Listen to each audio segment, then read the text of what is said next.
Bibi and the Israeli hard-right government has a mandate. I gotta be careful the way I say this.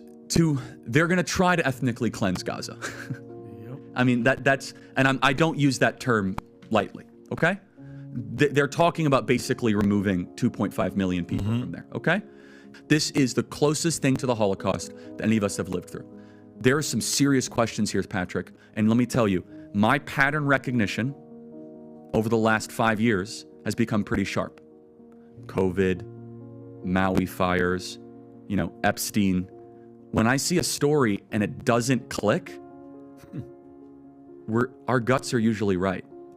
Yeah. How did these guys not know this was taking place? So I've been to Israel many times. The whole country's a fortress. When I first heard this story, I still have the same gut instinct that I did initially. I find this very hard to believe.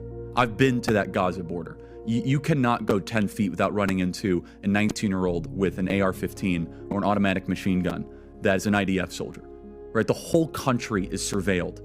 And most Americans don't know this. The last 9 months, Israel was on the brink of civil war.